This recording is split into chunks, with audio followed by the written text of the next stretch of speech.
Hello friends, स्वागत है आप सभी के आपके अपने यूट्यूब चैनल शिक्षा पे। कैसे हो आप लोग? आई होप कि आप लोग बहुत अच्छे होंगे और अपने प्रिपरेशन को बहुत ही अच्छे ढंग से कर रहे होंगे। तो फाइनली जो है आज हम लोग जो है आपके लिए जो है ज्योग्राफी जो है स्टार्ट करने जा रहे हैं। और एक बात, ये ज्योग्राफी एक ऐसा सब्जेक्ट है जो बेहद ही स्कोरिंग होता है। ठीक है, तो आप इसे ध्यान से समझिएगा।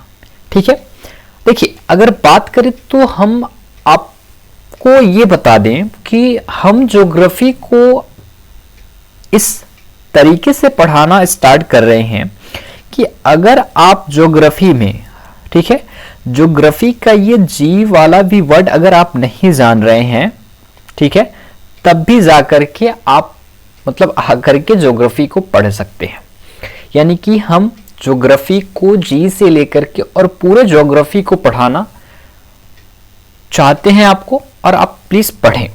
ठीक है, बहुत ऐसे स्टूडेंट हैं जिन्हें ज्योग्राफी समझ में नहीं आती। ठीक है, तो देखिए ज्योग्राफी कुछ ऐसा नहीं है जिसे आप समझें। ज्योग्राफी जो है एकदम फील करने वाली जो है सब्जेक्ट है।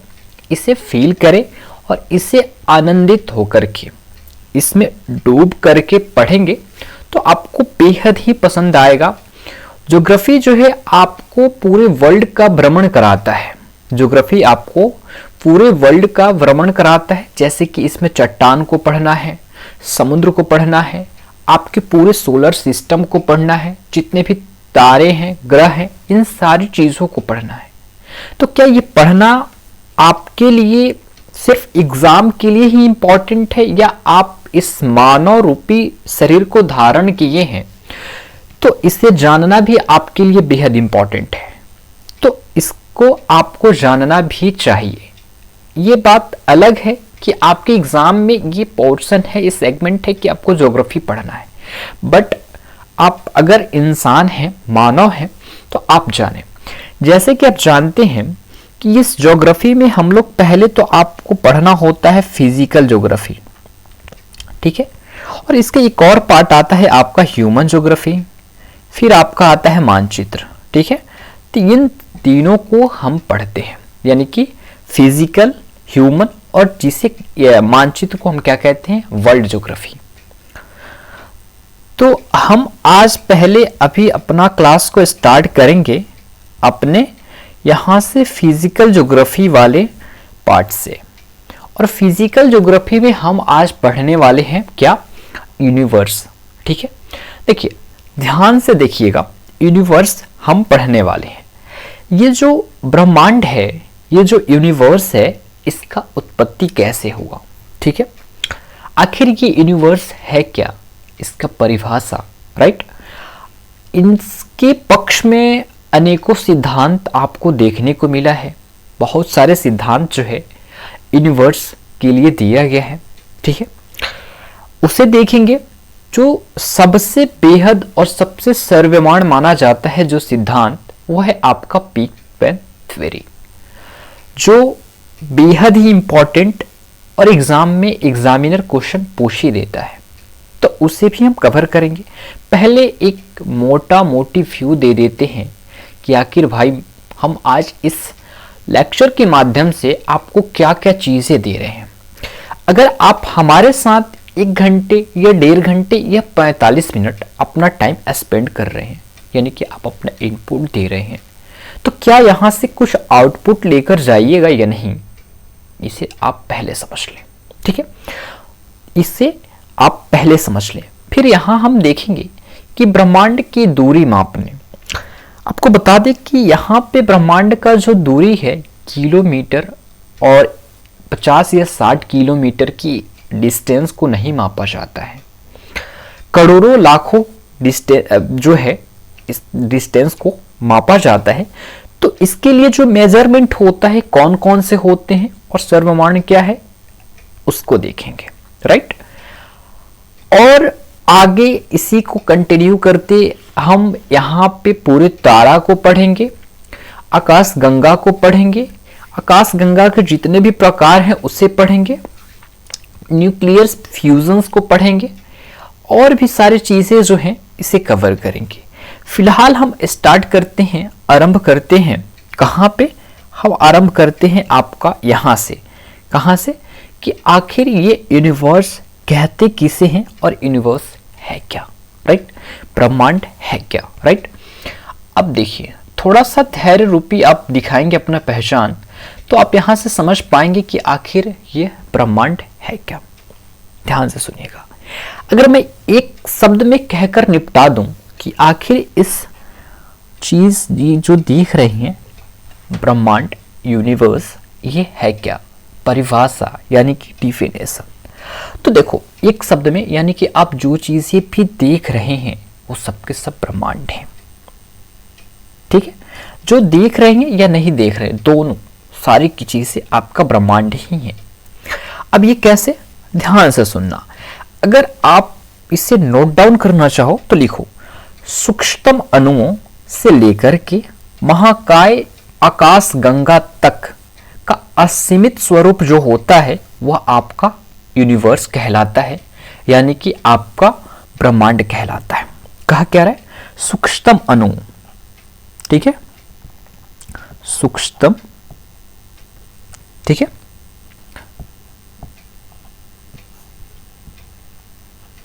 सूक्ष्मतम अणुओं से लेकर के, ठीक है, महाकाय, ठीक है, आकाश गंगा, ठीक है,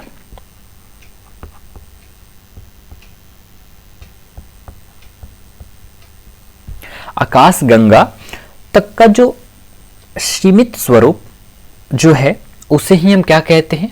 ब्रह्मांड कहते हैं। ठीक है? अब एक बात और ध्यान दीजिएगा यहाँ पे कि ये जो ब्रह्मांड है ये क्या है? ये ब्रह्मांड जो है आपका ये असीमित, ठीक है, ध्यान से सुनिएगा, ये जो ब्रह्मांड है ये अनंत है। क्या है? अनंत है। क्या है? कि आपका अनंत है। क्या है? अनंत है, असीमित है, असीमित है, साथ ही साथ ये लगातार विस्तारित रूप है इसका। क्या है? लगातार विस्तारित रूप है। ब्रह्मांड जो है लगातार विस्तार कर रहा है। अगर हम आपसे कहें कि ये ब्रह्मांड जो है अभी भी अपने इस स्वरूप में है कि आज अभी फिलहाल प्रेजेंट में भी ये विस्तार की अवस्था में है और ये अपना विस्तार कर रहा है, क्या आप ट्रस्ट करेंगे? हाँ, आपको ट्रस्ट करना होगा। ठीक है? तो ये आप जान गए कि ब्रह्मांड है क्या और ब्रह्मांड कहते किसे हैं। ओके, अब देखिए अगर हम बात करें तो इसकी उत्पत्ति की, ठीक है, थोड़ा सा ध्यान केंद्रित करेंगे तो आपको मैं समझा पाऊंगा कि इसकी उत्पत्ति जो है कैसे हुई है, क्या है, नहीं। देखिए अगर बात करें तो ब्रह्मांड जो है द्रव्यमान और ऊर्जा द्वारा निर्मित एक विशाल आकस्मिक यह ब्रह्मांडीय प्रणाली है। ठीक है? क्या है? अब हम इसे थोड़ा सा इरेज करते हैं। देखिए कह रहा है कि ये जो ब्रह्मांड जो है आपका मास और एनर्जी द्वारा, ठीक है, मास और एनर्जी द्वारा जो है एक विशाल जो है कॉस्मिक या ब्रह्मांडीय जो है ये प्रणाली है। कौन? इसकी उत्पत्ति की बात करें जिसमें जो है, इसमें जो है, किसमें? इस ब्रह्मांड में, यानी कि कह रहे हैं कि जिसमें सबसे छोटे उप परमाणुक, ठीक है, कणों से लेकर के विशाल गैलेक्टिक सुपर क्लस्टर तक सभी शामिल हैं। ठीक है? यानी कि मुख्य रूप से वही हम कह रहे हैं कि सूक्ष्मतम अणुओं से लेकर के महाकाय आकाश गंगाओं तक का जो भी चीजें हैं, या मास हो, एनर्जी हो, या जो भी सूक्ष्मतम हो, वो सभी के सभी क्या है? आकाश गंगाएं, तारे, जो स्टार्स हैं, जो आपके सन हैं, ये सभी के सभी क्या है? यूनिवर्स है। ठीक है? कह रहा है कि देखिए ये खगोल विद्या के अनुसार जो है आपका ब्रह्मांड जो है लगभग 100 अरब वर्ष जो है आकाश गंगाओं का घर है। 100 अरब वर्ष नहीं, 100 अरब आकाश गंगाओं का घर है। देखिए अगर आप मेरे द्वारा थोड़ी सी चीजों को ऑब्जर्व करेंगे तो आप समझ पाएंगे कि आपके ब्रह्मांड में केवल आपका ही आकाशगंगा नहीं है जिससे का नाम मिल्की वे है। अगर आप अनुमान लगाएंगे तो आपके मिल्की वे में आपके सोलर सिस्टम जैसा अनेकों सोलर सिस्टम घूर्णन कर रहा है, सोलर सिस्टम विद्यमान है।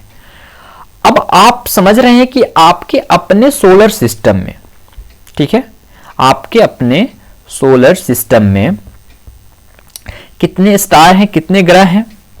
तो आप सोच लो कि आपके सोलर सिस्टम में 8 ग्रह हैं, जो कि आपका सबसे बड़ा जो आपका ग्रह है जिस पे आप विद्यमान है आपका पृथ्वी है।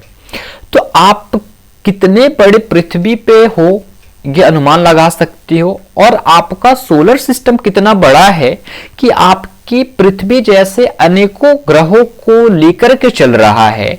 और ये अनुमान आप लगा सकते हो कि आपका मिल्की वे कितना बड़ा है कि आपके सोलर सिस्टम इतना बड़ा अनेकों सोलर सिस्टम को अपने में समाहित करके रखा है।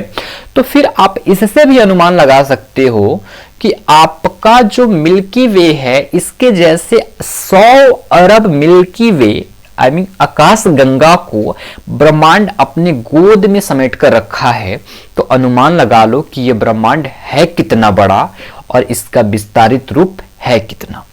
और ये ब्रह्मांड आज भी विस्तारित अवस्था में है। तो सोचो कि अब ये कितनी आकाश गंगाओं को अपने गोद में समाहित कर सकता है, अपने पास रख सकता है। राइट? मुझे उम्मीद है कि यहां तक चीजों को आपने समझा होगा। अगर नहीं समझा होगा तो थोड़ा सा पेशेंस रखेंगे, आगे जैसे जैसे चीज कंटिन्यू होती चली जाएगी वैसे आपको सारी चीजें एकदम क्रिस्टल क्लियर होगा। कह रहा है कि आपका ये जो आकाश गंगा, आप नाम सुनो, अभी आप तो जान नहीं रहे हो कि आकाश गंगा है क्या। अभी तो आप देख रहे हो इस यूनिवर्स के बारे में, तो इसके बारे में ही मैं बता रहा हूं कि ये लगभग आपका यूनिवर्स इतना बड़ा है कि आपके 100 अरब आकाश गंगा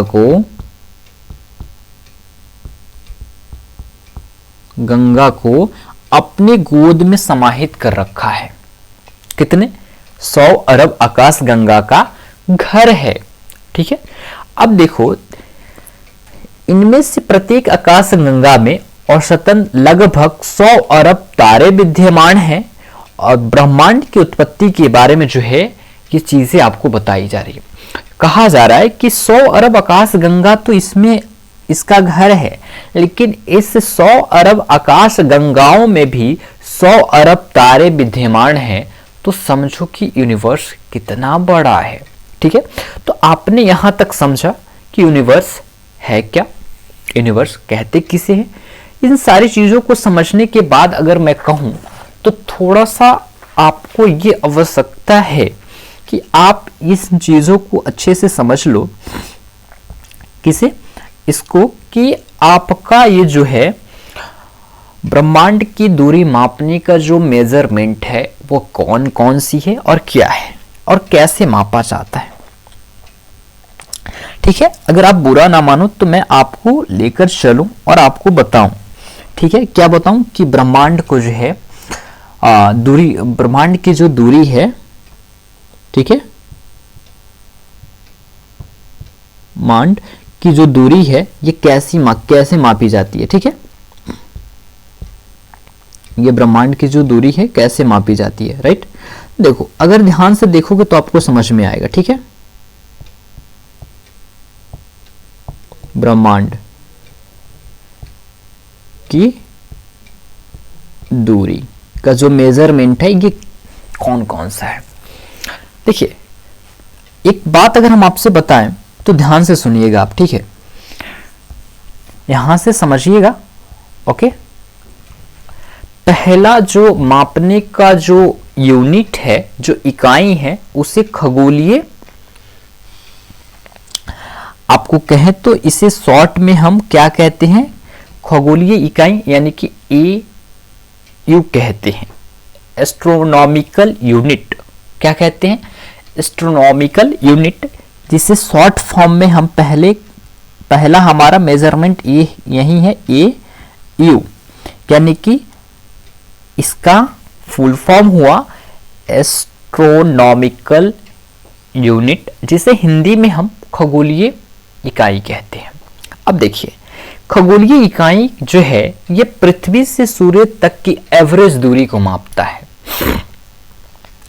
ओके, अगर आपको कुछ चीजें नहीं समझ में आ रही है तो आप दोबारा वीडियोस को देख लो, या तो फिर आप करो क्या, आप ये करो कि आप मुझसे कमेंट करके पूछ लेना, ठीक है। ध्यान से देखो, कहना चाह रहा है यही कि पहले हम इसको थोड़ा सा ये करते हैं। पहला है, इसे हम कहते हैं ए यू, ठीक है। अब मुझे उम्मीद है कि आपको बेहतर दिख रहा होगा। एस्ट्रोनॉमिकल यूनिट कहते हैं, और ये जो है आपका, ये पृथ्वी से लेकर के और सूर्य, ठीक है, सूर्य तक के एवरेज दूरी को, एवरेज डिस्टेंस को जो है, डिस्टेंस को मापता है। अब ध्यान से सुनिएगा भैया, एवरेज डिस्टेंस निकालने का क्या तात्पर्य है। तो देखो ध्यान से सुनना, एवरेज डिस्टेंस की बात करें तो कहने का तात्पर्य यही है कि आपका जो है ये पृथ्वी जो है कैसे घूर्णन करती है, गोलाकार वृत्ताकार रूप में, नहीं ना, दीर्घ वृत्ताकार रूप में। तो जब ये दीर्घ वृत्ताकार रूप में ये घूमती है तो कुछ इस प्रकार घूमती होगी, ना कि यूं इस प्रकार। अगर इस प्रकार घूमती तो ये एवरेज डिस्टेंस निकालने का कोई जरूरत नहीं था, बट इस प्रकार घूम रही है तो आप समझ रहे हो ना कि कभी जो है डिस्टेंस यहाँ पे कम होगा तो कभी डिस्टेंस यहाँ पे कुछ ज्यादा होगा। तो इसलिए इसके कारण हमें एवरेज दूरी निकालना इंपॉर्टेंट हो जा रहा है और हमें एवरेज ही डिस्टेंस निकालना पड़ेगा। तो ये एयू जो है, एस्ट्रोनॉमिकल यूनिट जो है, ये आपका एवरेज दूरी जो है निकालता है। कहने का तात्पर्य ये है कि 1.5 इंटू 10 किलोमीटर जो होता है इसका, ठीक है। क्या होता है, अगर मैं कहूं तो क्या होता है, देखो, ठीक है, 1 यू बराबर क्या होता है, ओके, जस्ट वेट, क्या होता है, तो यू 1.5 इंटू 10⁸ किलोमीटर।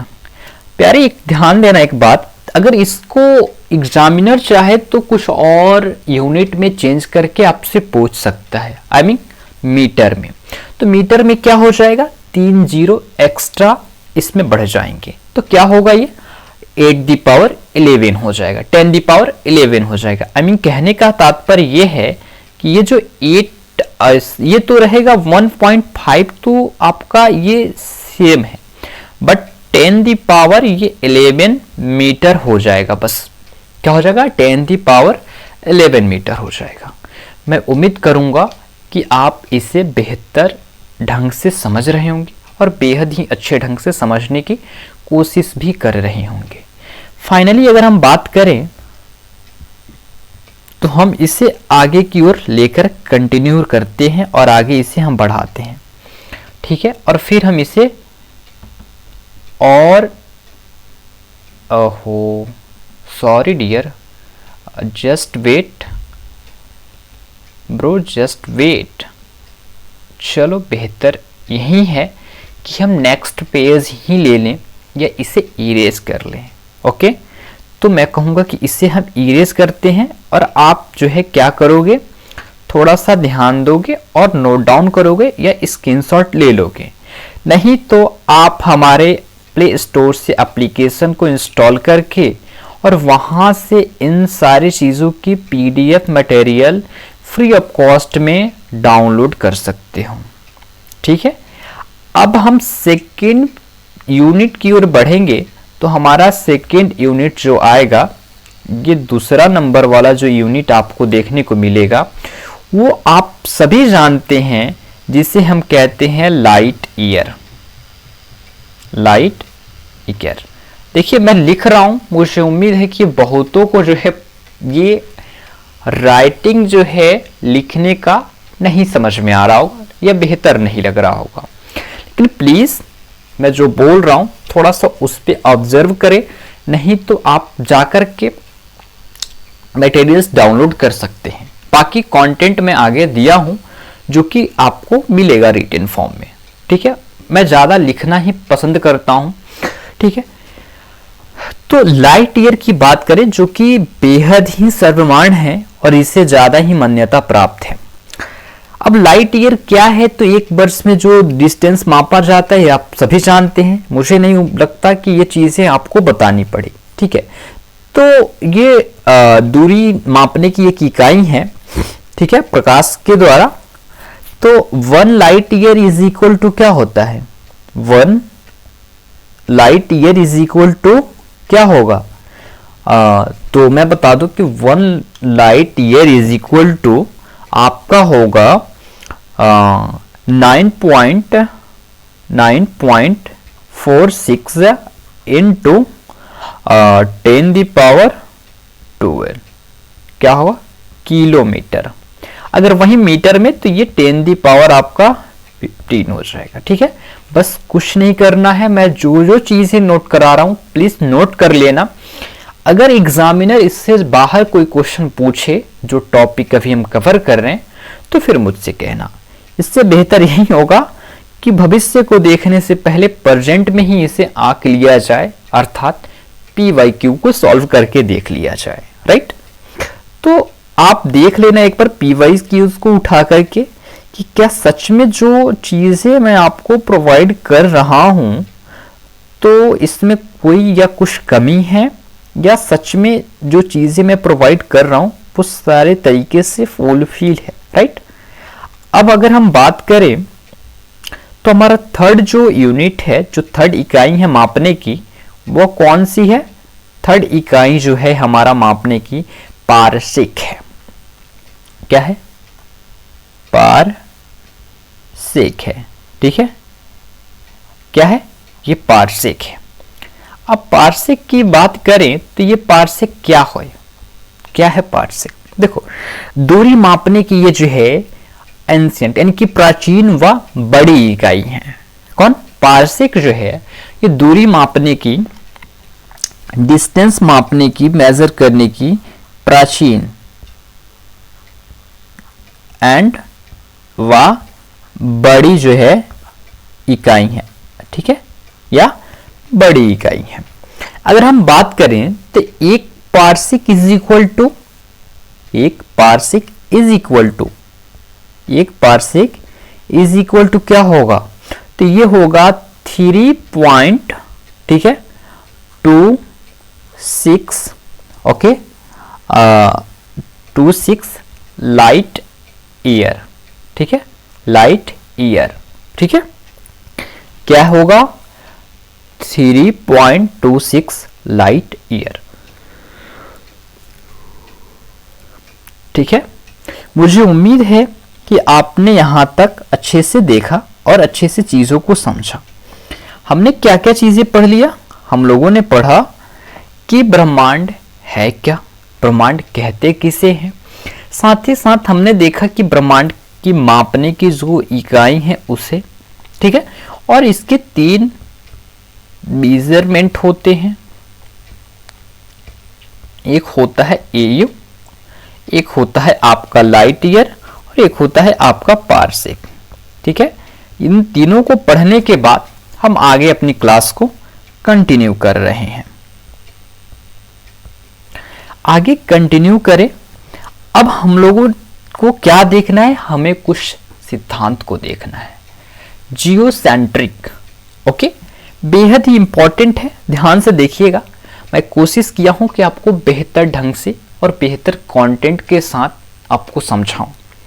देखो क्लॉडियस टॉलमी जो एक खगोल शास्त्री हैं, जिन्होंने भू केंद्रित यानी कि जियोसेंट्रिक सिद्धांत का विकास किया था। अब ये जियोसेंट्रिक सिद्धांत क्या है, यानी कि भू केंद्रित सिद्धांत जो है ये क्या है, इसे समझना होगा। इनका कहना है, इन्होंने ये सिद्धांत दिया ब्रह्मांड के लिए कि इनके अनुसार जो है पृथ्वी ब्रह्मांड का केंद्र है और अन्य ग्रह जैसे कि सूर्य और तारे इसके चारों ओर परिक्रमा कर रहे हैं। थोड़ा सा पेशेंस रखेंगे, आप ये नहीं सोचेंगे कि भाई तुम पढ़ा क्या रहे हो, हमने तो अभी तक सुना है सोलर सिस्टम में कि सब सन को केंद्रित यानी कि सेंटर मानकर के इसके इर्द गिर्द घूमते हैं, लेकिन तुम बता रहे हो कि पृथ्वी ब्रह्मांड का केंद्र है। हो, ध्यान से सुनिए। इनका कहने का तात्पर्य ये था कि ये जो पृथ्वी जो है, ये पृथ्वी जो है ब्रह्मांड का केंद्र है और इनके चारों ओर जो है सारे के सारे ग्रह घूमते हैं, सारे के सारे आपके स्टार्स से सारे घूमते हैं, सूर्य घूमता है, ठीक है, इनकी परिक्रमा करता है। अब देखो ध्यान से, ये अपना जो सिद्धांत था उन्होंने दिया जियोसेंट्रिक, बट ये मान्य नहीं रहा, ठीक है। इसके बाद कोई और आता है और कुछ और सिद्धांत देता है जिसका नाम है 12 मिहिर। नाम सुनिएगा ध्यान से। देखिए, चीजों को ज्यादा खींचने की जरूरत नहीं है। अगर चीजें थोड़ी टाइम में और थोड़ी सी बातों में अच्छे से समझ आ रही है तो फिर उसको उतना ही टाइम में और उतना ही शब्द में कह करके खत्म कर देना चाहिए, ठीक है, क्योंकि टाइम वेरी इंपॉर्टेंट है मेरे अनुसार। अब सेकेंड टाइम जो आ रहे हैं इनके बाद ये हैं 12 मिहिर, ठीक है।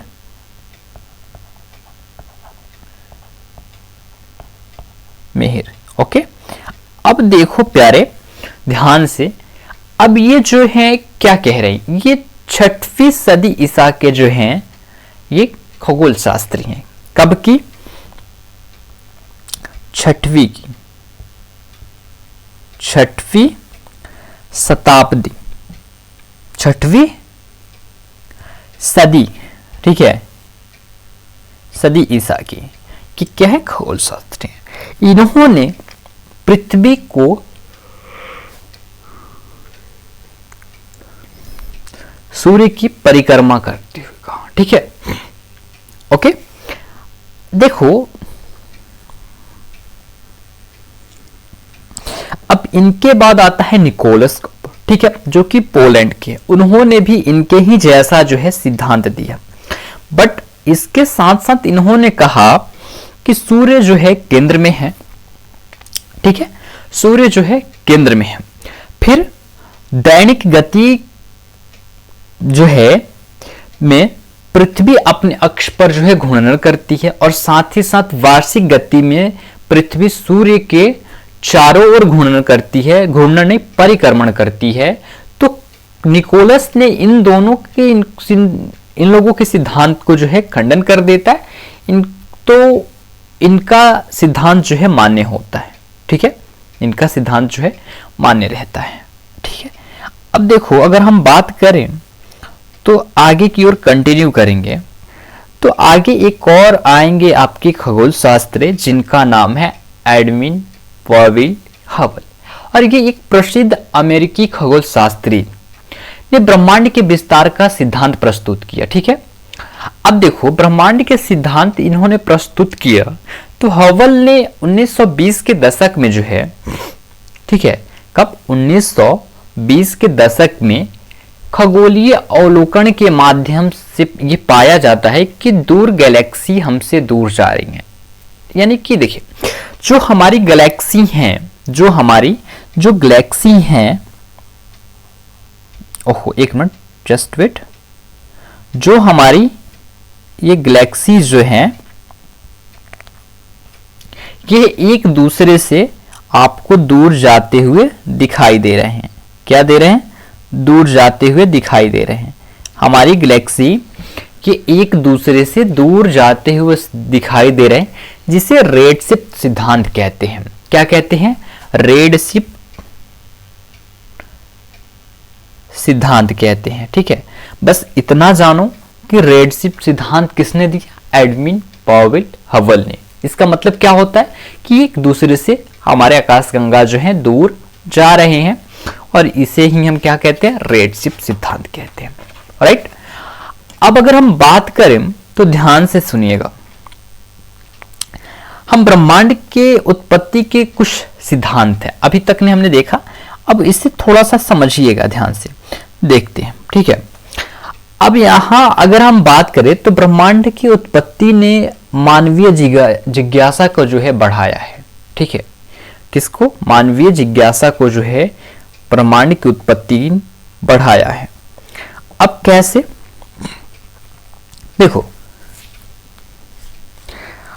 इसका सबसे बेहतर और सर्वमान्य सिद्धांत जो है आपका, ये है आपका बिग बैंग थ्योरी है।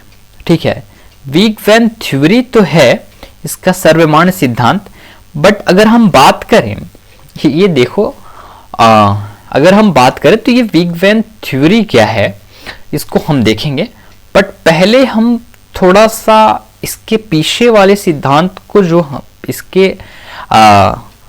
कहने का तात्पर्य ये है कि ये बिग बैंग थ्योरी से पहले का जो सिद्धांत आया था उससे थोड़ा सा देखते हैं, यानी कि उस पर एक थोड़ा सा नजर डालते हैं, प्रकाश डालते हैं। तो पहले आया आपका स्तर अवस्था सिद्धांत। क्या आया? स्तर अवस्था सिद्धांत आता है आपका।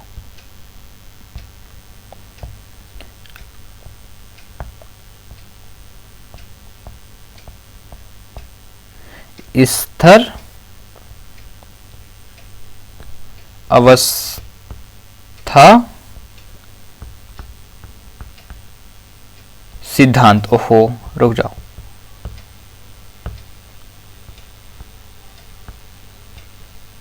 सिद्धांत। अब देखो ये स्तर अवस्था सिद्धांत क्या है। ठीक है, ये स्तर अवस्था सिद्धांत क्या है, अब अगर हम इसे समझें तो आपको बेहतर ढंग से चीजों को समझना मतलब आसान हो जाएगा और आप अच्छे से समझ पाएंगे। ठीक है, आप अच्छे से समझ पाएंगे। ठीक है, आप अच्छे से जो है समझ पाइएगा। ठीक है, अब देखिए अगर हम बात करें तो यहां से समझिए चीजों को। ठीक है, ये स्तर अवस्था सिद्धांत जो है क्या होता है।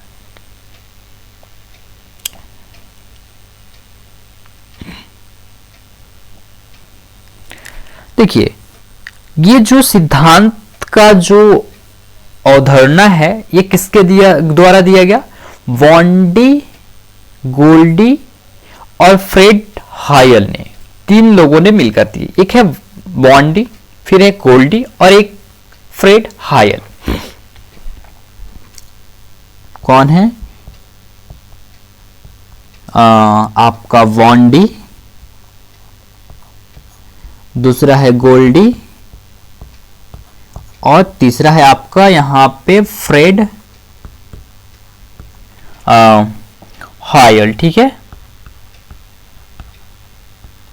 इन तीनों के द्वारा जो है ना ये सिद्धांत प्रस्तुत किया गया। अब देखो, अगर इन तीनों के द्वारा जो सिद्धांत प्रस्तुत किया गया, स्तर अवस्था सिद्धांत का प्रतिपादन किया गया। ठीक है, इन तीनों के द्वारा। ठीक है, देखो इस सिद्धांत के अनुसार जो है अवलोकनीय ब्रह्मांड में आकाश गंगा की संख्या को क्या माना गया है? स्तर माना गया है। स्तर माना गया। किस? आकाश गंगा के संख्याओं को जो है ना क्या माना गया है? स्तर माना गया। ठीक है, अब देखो अवलोकनीय ब्रह्मांड को छोड़ करके बाहर जाने वाली आकाश गंगाओं द्वारा उत्पन्न अंतराल को भरने के लिए रिक्त स्थान में लगातार नई आकाश गंगाओं का निर्माण होता रहता है। धैर्यपूर्वक सुनिएगा, धैर्यपूर्वक इसलिए कह रहा हूं कि आपको समझ में बेहतर ढंग से आएगा। कह रहा है कि अवलोकनीय ब्रह्मांड को छोड़कर, देखिए आप समझते हैं अवलोकनीय ब्रह्मांड क्या होता है? प्लीज मुझे कमेंट करके बताइएगा, नहीं तो मैं नेक्स्ट लेक्चर में आपको इस पॉइंट को अच्छे से एक्सप्लेन करूंगा। ठीक है, पहले थोड़ा सा रिसर्च करने की आदत आप भी डाल लो। ठीक है, देखो मैं कह दूं कि गारंटी लेता हूं कि अगर आप लेक्चर देख करके समझोगे कि मतलब सोचोगे कि आपको 100% चीजों की प्राप्ति हो गई, तो फिर ये संभव नहीं है। लेक्चर देखने के बाद आपको सिर्फ 20% चीजें ऑब्जर्व हो पाती हैं।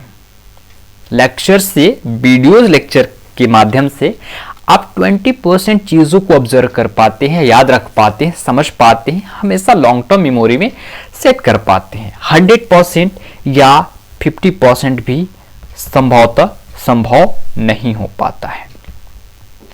इसके बाद आपको बुक्स, नोट्स, चीजों को रिवाइज करना पड़ता है, तब जाकर के चीजें 80-90% में जाकर के कन्वर्ट होती है। ठीक है, तो ये चीजें हैं। देखिए ये चीज आप समझ रहे हैं, तो परिणाम जो होता है, तो अवलोकनीय ब्रह्मांड का कुल द्रव्यमान जो है स्थिर रहता है, जिससे ब्रह्मांड की समग्र स्थिर अवस्था संरक्षित रहती है। तो ये सिद्धांत आपका स्थिर अवस्था का सिद्धांत है। मैं अगर बात करूं तो आपके वनडे एग्जाम में ये मेंस आंसर राइटिंग नहीं होती है, राइट। तो आपसे ये डीपली इतना तो जाकर नहीं पूछा जाएगा, आपसे यही पूछा जा सकता है कि स्थिर अवस्था सिद्धांत किनके द्वारा दिया गया है। तो आपके पास ये चीजें प्रेजेंट है और क्या है वो मैं बता चुका हूं। तो इसलिए आप मोटी मोटी चीजों को आप ऐसे ही, जैसे मैं स्लाइड में नोट डाउन करते जा रहा हूं, आप प्लीज नोट डाउन करते जाइए, आपका नोट्स बेहतर बनेगा। और मैं गारंटी लेता हूं कि एक बार PYQ चेक कर लो, इससे बाहर कुछ नहीं आएगा। ठीक है, फिर अगर हम बात करें तो सेकंड सिद्धांत हमारा आता है आपका स्पंदन सिद्धांत। ठीक है,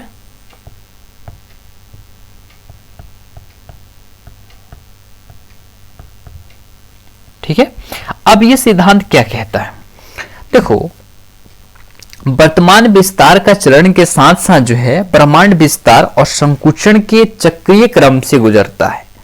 ठीक है, ब्रह्मांड में स्पंदन विस्तार और संकुचन के वैकल्पिक चरणों से उत्पन्न होती है।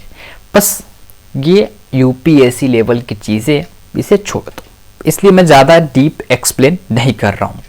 बस मोटी मोटी चीजों को मैंने बताया। और सबसे बेहद अगर आपको कुछ जानना है तो जानना ये है, आपको ये किसे, इसको जानना है, ये बिग बैंग थ्योरी क्या है, जो सबसे इंपॉर्टेंट है और सबसे ज्यादा सर्वमान्य है ब्रह्मांड की उत्पत्ति के लिए और ब्रह्मांड के लिए। ठीक है, तो मैं कहूंगा इसे जानो। इसलिए मैं उन चीजों पे, दो जो पहले सिद्धांत मैंने बताया उस पर ज्यादा फोकस नहीं किया और ज्यादा चीजों को एक्सप्लेन करने में नहीं लगाया। मैं बताऊंगा बिग बैंग थ्योरी, इसे द बिग बैंग थ्योरी कहते हैं। देखिए अगर आप समझना चाहेंगे बिग बैंग थ्योरी को, तो मैं बताऊं कि इस ब्रह्मांड की व्याख्या करने के लिए, एक्सप्लेन करने वाला सबसे प्राचीनतम और सबसे सर्वमान्य ब्रह्मांडीय मॉडल माना गया है। इसे विस्तारशील ब्रह्मांड परिकल्पना के रूप में भी जाना जाता है। किसे, बिग बैंग थ्योरी को। ओके, किसे, बिग बैंग थ्योरी को जाना जाता है। क्या जाना जाता है, इसे क्या जाना जाता है, आप समझिएगा। अगर कहिएगा तो मैं नेक्स्ट पेज ले लूं। तो चलो मैं अगले पेज की ओर आपको लेकर चलता हूं और अगले पेज पे आपको दिखाता हूं। ठीक है, अगला पेज जो है यहाँ मुझे खाली नहीं मिल रही है, अगर मैं चाहूं तो यहां आपको लेकर आया हूं। ठीक है, चलो बिग बैंग थ्योरी की बात करें।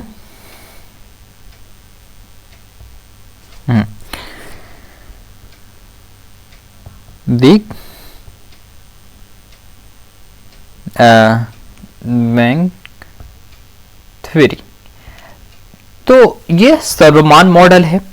देखो अगर बात करें तो 1927 में जॉर्ज लेमैत्रे द्वारा प्रस्तुत किया गया था। ये थ्योरी जो है, देखिएगा, देखिए मैं चाहता हूं कि आप हैंड रिटेन नोट्स जो है खुद ही बना लो यार। ये PPT टाइपिंग वाला चीजें अच्छा नहीं है। ये कब प्रस्तुत किया गया? 1927 की ये बात है, ठीक है, ये 1927। बस ऐसे ही नोट डाउन करो ना नोट्स में। मैं अपना भी नोट्स बनाया करता हूं तो कुछ ऐसा ही बनाता हूं, और इसे बहुत शॉर्ट नोट्स कहते हैं। चीजों को पॉइंट बाय पॉइंट लिखना वो मेंस के लिए इंपॉर्टेंट होता है। आपको वनडे एग्जाम देना है, बेहद है, अच्छे से नोट डाउन करो भी। देखो 1927 की बात करें, ये 1927 में जो है इसे प्रस्तुत किया है किसी के द्वारा? तो जॉर्ज लेमेंट्री के द्वारा, ठीक है, लेमेंट्री के द्वारा, जॉर्ज, ठीक है, जॉर्ज, ओके एक मिनट,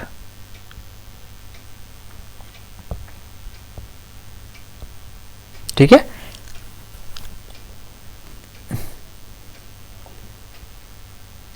जॉर्जेस लेमेंट्रे, ठीक है, ओके, लेमेंट्रे, ठीक है, के द्वारा जो है क्या किया गया, ये प्रस्तुत किया गया है। ओके, अब देखो अगर हम बात करें तो ये चीजें आप समझ पाओगे क्या? एक चीज को आप अच्छे से समझ पाओगे कि इस सिद्धांत को एडविन हबल ने के निरीक्षण और पेंजियास तथा विल्सन द्वारा की गई कॉस्मिक माइक्रोवेव बैकग्राउंड रेडियस की खोज से बल मिला। अगर हम बात करें तो ये कॉस्मिक माइक्रोवेव बैकग्राउंड यानी कि सीएमबी क्या है, तो फिर ये बात यूपीएससी की हो गई। बट आपको जानना नहीं है, इसे इग्नोर ही करो तो बेहतर है। कॉस्मिक माइक्रोवेव बैकग्राउंड की अगर हम बात करें तो ये इसका एक आधार है, इसका एक साक्ष्य है, ठीक है, जो कि खगोलीय पार से सूक्ष्म तरंग है, यानी कि या कॉस्मिक माइक्रोवेव बैकग्राउंड कहते हैं इसे। तो इसके ही बल पे जो है इसके ही आधार पे इसको साक्ष्य मान करके इस थ्योरी की कल्पना की गई है। इसी के बेस पे अगर बात करें तो बिग बैंग के से सूक्ष्म तरंग विकिरण को संदर्भित करता है, जो कि 2.725 के तापमान के साथ एक निम्न आवृत्ति वाला विकिरण होता है। अगर देखो अगर बात करें तो इसे अगर हम समझना शुरू करें तो छोड़ो, इसे नहीं समझते, हम पहले देखते हैं बिग बैंग थ्योरी। तो सीएमबी के जो वेस है इसे मानकर शुरू हुआ। देखो इसमें बताया गया है कि 13.8 अरब वर्ष पहले अकाल्पनिक ये रूप से संपूर्ण अंतरिक्ष अनंत घनत्व, अनंत तापमान और सूक्ष्म मात्रा के रूप में एक छोटे से गेंद के रूप में समाहित था, जिसे आद्य परमाणु कहा जाता है। अर्थात ये जो आपको मैं दिखा रहा हूं सिंगुलरिटी का जो साक्ष्य है, सबसे पहले अगर हम बात करें तो ये सिंगुलरिटी की जो हम बातें कर रहे हैं, तो ये जो था हमारा कब का बात है, तो ये जो पूरा ब्रह्मांड जो है 13.8 बिलियन ईयर्स ईगो की बात है। ओके, इस समय जो है एक छोटी से तो पूरे गेंद के रूप में, गोलाकार गेंद के रूप में, सूक्ष्म रूप में, इसी में समाहित था अनंत हमारा मास, अनंत हमारा घनत्व, अनंत हमारा टेम्परेचर, ठीक है, मास, घनत्व जो है ये सभी के सभी इसमें समाहित थे, ठीक है, एक छोटे से गेंद में।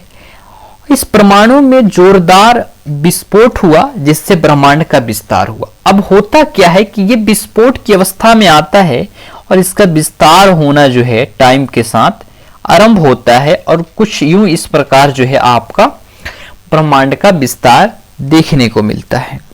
देखो जैसे जैसे ब्रह्मांड का विकास हुआ, कुछ ऊर्जा पदार्थ के रूप में परिवर्तित हुई, कुछ ऊर्जा जो है, कुछ एनर्जी जो है पदार्थ के रूप में जो है प्राप्त होता है, निर्मित होता है, परिवर्तित होता है। देखो बिग बैंग घटना के शुरुआती 3 मिनट के भीतर ही पहला परमाणु बनकर शुरू होता है। बेहद ही इंपॉर्टेंट पॉइंट।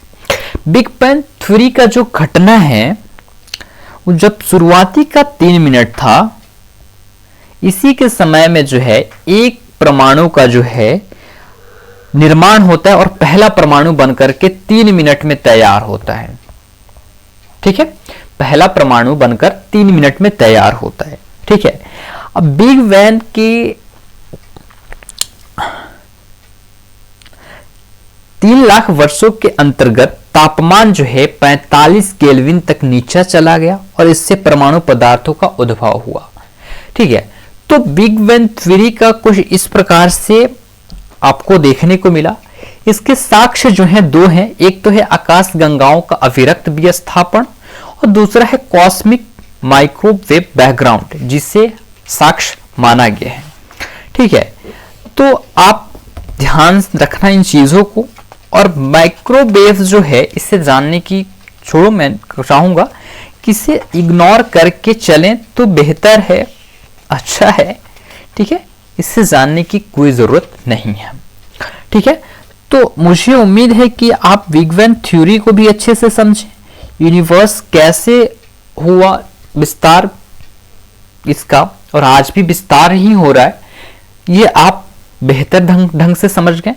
देखो, मुझे यूनिवर्स के बारे में एक मोटी जानकारी देनी है। ठीक है, मतलब मोटा मोटी करके कुछ जानकारी देना है, बाकी मुझे सोलर सिस्टम को पढ़ाना है बेहतर ढंग से, क्योंकि यूनिवर्स से मोटा मोटी जिस पॉइंट से आपके क्वेश्चन आते हैं उससे ज्यादा ही मैं आपके पास रख चुका हूं, उससे ज्यादा ही चीजों को मैं आपके पास एक्सप्लेन कर चुका हूं। तो मैं संभवतः उम्मीद करता हूं कि इससे ज्यादा चीजों की आवश्यकता आपको नहीं है। तो फाइनली हम पहुंचते हैं, आपका पहले मैंने बताया कि ब्रह्मांड क्या है, ब्रह्मांड की परिभाषा, फिर उसकी मापने की जो इकाई है उसको मैंने डिस्कस किया, फिर मैंने देखा कुछ अवधारणाओं की, कुछ सिद्धांतों को, फिर ब्रह्मांड के पक्ष में दिए गए 2-3 सिद्धांत, जिसमें सबसे इंपॉर्टेंट बिग बैंग थ्योरी था उसको, और बिग बैंग थ्योरी के साथ ब्रह्मांड का विस्तार कराने के बाद हम पहुंचते हैं अपने गैलेक्सीज के पास। ठीक है, और गैलेक्सीज को देखते हैं। आखिर ये आकाश गंगा जिसका नाम गैलेक्सीज है, ये है क्या? ध्यान से सुनिएगा भैया, ध्यान से सुनो, ये गैलेक्सी है क्या? आकाश गंगा जो है तारों, तारकीय और अवशेषों और आंतरिकीय गैस जैसे कि निहारिकाओं, फिर बात करें तो धूल और डार्क मैटर से निर्मित एक प्रणाली है। ध्यान से सुनना, कहा क्या रहा बात, ये आकाश गंगा गैलेक्सीज, ठीक है ये कि एक तारों का, तारकीय अवशेषों का, धूल, कण, मिट्टी और निहारिकाओं यानी कि आंतरिक गैसों का प्रणाली है, जो कि गुरुत्वाकर्षण द्वारा संबंध होता है। देखो, ये शब्द जो है ग्रीक शब्द गैलेक्सियास, गैलेक्सी जो है ये ग्रीक शब्द गैलेक्सियाज से बना है। किससे? गैलेक्सियास से। ठीक है,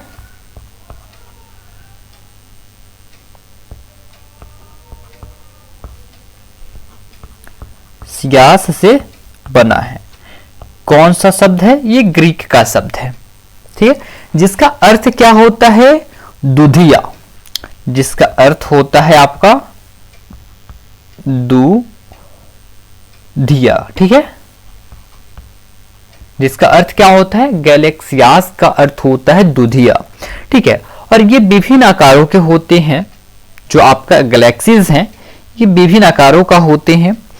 इस सबसे छोटी आकाश गंगाओं में लगभग, ध्यान से देखना, सबसे छोटी जो आकाश गंगा होगी इसमें लगभग सैकड़ा, हजार, ओके, 10,000 और ये रहा आपका 1,00,000। ठीक है, तारे विद्यमान होते हैं। जो सबसे छोटी होगी क्या है? जो सबसे छोटी होगी उसका बात कहा जा रहा है, जिसमें 1,00,000 जो है तारे आपके विद्यमान होंगे। तो भाई मेरे, अगर सबसे जो बड़ा होगा उसमें कितना बड़ा होगा और कितने तारे विद्यमान होंगे? तो अगर बात करें जो सबसे बड़ी है उसमें, ये देखो, जो सबसे बड़ी होगी, जो सबसे बड़ी है उसमें इकाई, दहाई, सैकड़ा, ओके। और फिर बात करें तो ये हजार, अरब तारे विद्यमान हैं, ठीक है। अब देखो इतने तारे यहां पे विद्यमान हैं, जो सबसे बड़ी होगी, ठीक है। तो ये गैलेक्सीज कितनी बड़ी हैं आप देख सकते हो, ठीक है, ठीक है। अगर हम बात करें तो हमारे आकाशगंगा जो है कि कुछ प्रकार हैं, इसके 3 टाइप्स हैं जिसे हमें पढ़ना है। पहला है हमारा ये जिसे आप देख रहे हैं, जिसका नाम है सर्पिलाकार आकाशगंगा, ठीक है। क्या है? सर्पिलाकार आकाशगंगा। अगर बात करें ये सर्पिलाकार आकाशगंगा की, जिसे हम हिंदी में सर्पिलाकार गैलेक्सीज इंग्लिश में और हिंदी में सर्पिलाकार आकाशगंगा कहते हैं। भाई ध्यान से सुनो, ये जो है सपाट और तस्तरी नुमा दिखाई देता है। पूछा जा सकता है एग्जाम में कि तस्तरी नुमा जो है कौन सी गैलेक्सी है? तस्तरी नुमा, जिसका नाम है सर्पिलाकार गैलेक्सी, ये तस्तरी नुमा है, जिसके केंद्र के पास कई तारे विद्यमान होते हैं। इसके केंद्र के पास जो है बहुत सारे तारे जो हैं आपके विद्यमान दिखाई देते हैं, ठीक है। कुछ सर्पिल आकाशगंगा जैसे कि वर्जित सर्पिल प्रकार की होती हैं, ठीक है, जिनके केंद्र में एक अवरोध संरचना विद्यमान होती है। देखिए बात करें तो लगभग 25% आकाशगंगा सर्पिल या कुंडली नुमा होती है। कितने? 25%। ये 2 टाइप की आपको कुंडली नुमा या सर्पिल प्रकार की पाई जाती है। देखो सर्पिल आकाशगंगाओं की भुजाएं घुमावदार होती हैं, जहां नवीन और चमकीले और युवा तारों का निर्माण होता है। बड़ी सर्पिली आकाशगंगाओं के उदाहरण में मिल्की वे एवं एंड्रोमेडा शामिल है। मिल्की वे आई मीन अपना और हमारी आकाशगंगाएं, ठीक है, ये जो है इस प्रकार की होती है। कुछ ये देखो आप देख पा रहे हो, ठीक है। अगर मैं बनाऊं तो मैं कुछ इस प्रकार से इसके चित्र को ड्रॉ कर सकता हूं। मैं कोशिश कर रहा हूं कि एक बेहतर तरीके से मैं इसे ड्रॉ कर पाऊं, ठीक है। तो ये कुछ इस प्रकार, और यहां पे पूरे के पूरे केंद्र में स्टार पाए जाते हैं। फिर साथ ही साथ अगर बात करें तो नवीन, इनके भुजाओं की बात करें इधर, तो नवीन और चमकीले स्टार जो हैं इधर पाए जाते हैं, ठीक है, जो कि हमारा मिल्की वे जो है इसी प्रकार की आकाशगंगाओं के अंतर्गत आती है। और एक होता है एंड्रोमेडा, ठीक है। अगर हम बात करें सेकेंड हमारी आकाशगंगाओं की, तो सेकेंड है हमारा आपका दीर्घवृत्ताकार आकाशगंगा। ये सामान्यतः जो है सर्पिली आकाशगंगाओं से क्या होती है? छोटी होती है। सर्पिली आकाशगंगाओं से छोटी होती है, ओके। अब अगर बात करें तो देखो ये आकाशगंगाएं बिना किसी विशिष्ट संरचना के अधिक गोल या अंडाकार होती है, जो कि आप देख सकते हो बिना आकार, ठीक है। देखिए बात करें तो दीर्घवृत्ताकार आकाशगंगाओं में अधिकांश तारे अत्यधिक पुराने होते हैं और इसमें किसी नए तारे का निर्माण नहीं होता है। इसमें कोई भी नए तारे का निर्माण नहीं होता है, लेकिन सर्पिलाकार में होता है। और यहाँ पे अत्यधिक ओल्ड एज के स्टार आपको देखने को मिलते हैं, ठीक है। देखिए कुछ इतनी छोटी होती हैं कि इनमें बौनी आकाशगंगाएं कहते हैं, ठीक है। अब देखो बस इतना जान गए, बेहद है। अब एक आपको यहां पे देखने को मिलेगा इरेगुलर गैलेक्सीज, यानी कि आपका अनियमित आकाशगंगा का आकार जो है अनियमित या अव्यवस्थित होती है, जो कि आप देख सकते हो डायग्राम में, ठीक है, जिसमें कोई अच्छी प्रकार की परिभाषित संरचना नहीं होती है। ये सर्पिली या दीर्घवृत्ताकार आकाशगंगाओं की श्रेणी में सटीक नहीं होती है। इनके स्वरूप के आधार पर इन्हें अनियमित और अनियमित 1 और 2 में विभाजित किया जाता है, ठीक है। तो ये बस एक मोटी मोटी जानकारी आपको देखने को मिला। मुझे उम्मीद है कि आप इसे अच्छे से समझे होंगे, आप इसे अच्छे से समझने की कोशिश भी कर रहे होंगे। अगर नहीं समझ में आ रही है तब भी दोबारा लेक्चर को देखिएगा, आपको समझ में आएगा। बात करें तो मैटर कहाँ मिलेगा, मटेरियल कहाँ मिलेगा, जो चीज़ें आपको मैं बता रहा हूँ इसे रिटन फॉर्म में अगर आप अभी भी नोट्स नहीं बना पाए हैं तो क्लास एंड होने के बाद आप हमारे प्ले स्टोर से ऐप को इंस्टॉल करते हैं और ऐप को इंस्टॉल करने के बाद वहाँ लॉगिन करके फ्री वाले मटेरियल में जाएंगे तो जो भी क्लासेस चलेंगे यूट्यूब के पूरे की पूरी मटेरियल वहाँ पे विद्यमान है। एक छोटा सा टॉपिक आज हम लोग और कवर करेंगे जिसका नाम है नाभिकीय अभिक्रिया। इसके बाद हम लोग सेकेंड क्लास में अपनी चीज़ों को कवर करेंगे। नाभिकीय अभिक्रिया की बात करें तो ये 2 प्रकार की होती है, एक होता है नाभिकीय विखंडन और एक होता है नाभिकीय संलयन। पहले देखते हैं नाभिकीय विखंडन की। नाभिकीय विखंडन का तात्पर्य यह है कि जो एटम है आपके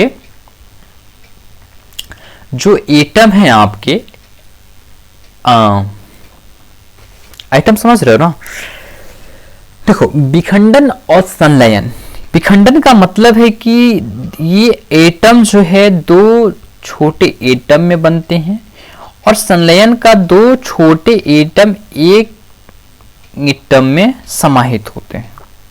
ओके, अगर बात करें तो ये जो विखंडन के द्वारा हमारे यहाँ अभी ऊर्जा का निर्माण होता है और यहाँ ये संलयन के कारण हमारे तारों में प्रकाश आते हैं, जिसके कारण हम किसी ग्रह पे विद्यमान हैं, किसी ग्रह पे वास कर रहे हैं। तो ये कुछ जानकारी आपकी विखंडन और संलयन के बारे में रहा, बस और कुछ है नहीं। बाकी की क्लास में हम कल चीज़ों को देखेंगे, ये पूरे के पूरे चीज़ों को हम अच्छे से समझेंगे और पढ़ेंगे।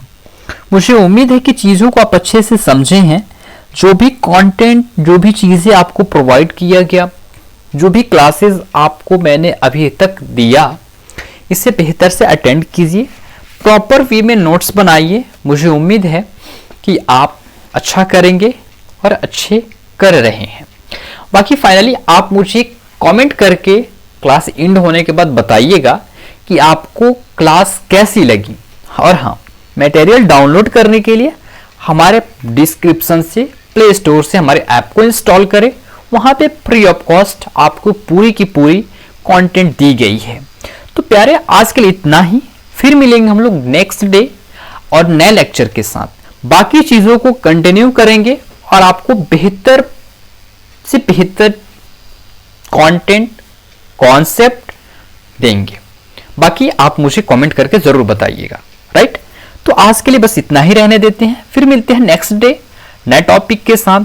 तब तक के लिए सभी को थैंक यू, जय हिंद and bye bye dear student, love you.